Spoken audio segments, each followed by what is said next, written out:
Good afternoon. What I'm going to do is I'm taking my summer baby's breath wreath and I'm going to turn it into a fall wreath. So what I've done ahead of time is I've misted my baby's breath so I can actually grab it and it's not going to fall apart. If you don't mist it with some water ahead of time, it'll all just shatter. So I'm going to take, I'm using wild rose hips and some yarrow, and some other wild weeds that are like a beautiful dark brown color that I think will look really nice with the rose hips and the yellow. So let's start with the rose hips first because they're a smaller item. I want to sort of get it evenly spaced, so I'm just going to cut it a little bit shorter. Make sure there's no thorns because then it's a little harder to put in. And I'm going to use my glue gun just on the end, and I'm going to start to work my way around. So I'm just going to tuck it in like so. And what I usually do is I work opposites. So wherever you start, it doesn't matter, but just kind of go opposite of where you've started, and then that way your wreath will be nicely balanced.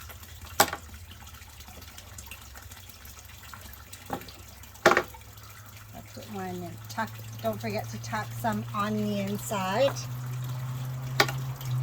instead of always all on the outside. And once again, I'm working opposite, and then I'll work over here.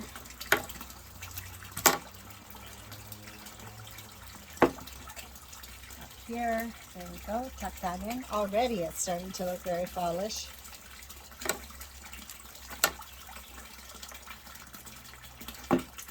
Okay, so I've got a nice amount. I'll put 2 more rose hips on each side up here, and then I'll add some of the other items.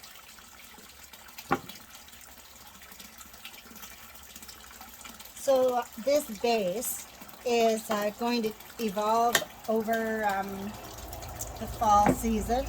As things become available, I'll just keep adding to it. It just depends on what's available at that time. So right now I've got to add some yellow.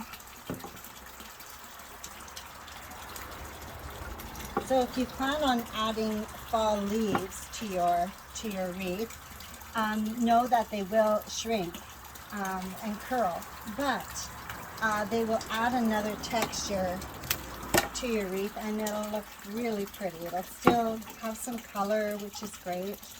I'm just going to put this one down here. And notice how I'm working in odd numbers with the drieds here. There we go. There's another one there. Tuck that in there. See how flexible this is. This is important to mist. Otherwise, you wouldn't even be able to put anything in here. It would just fall apart on you. So I'm going to put this one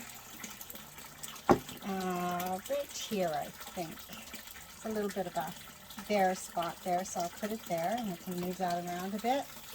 Now let's add some of this beautiful dark brown weed. I have no idea what it is. It was on the side of the road, but it just looked like something that would fit in really nicely.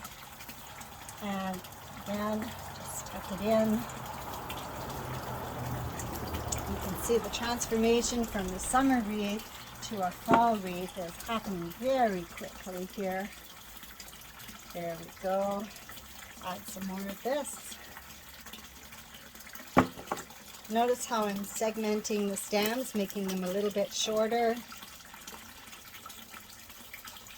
If your stems are too long, you risk having them being really heavy and falling out.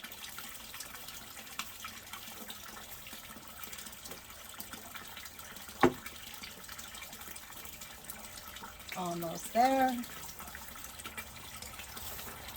As I mentioned before, as the season changes, the things from your garden that can be added are things like hydrangea or echinacea heads. The heads of the flowers, after the flowers are spent, have a really interesting shape and a beautiful dark brown color.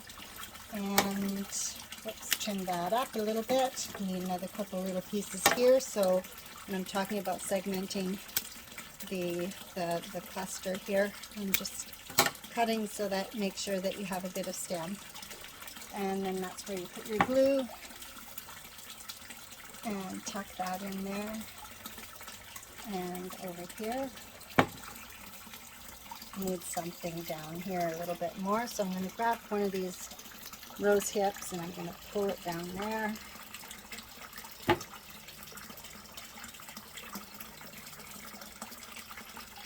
And get those little spider web things off there. The glue strings of this piece up here. And voila!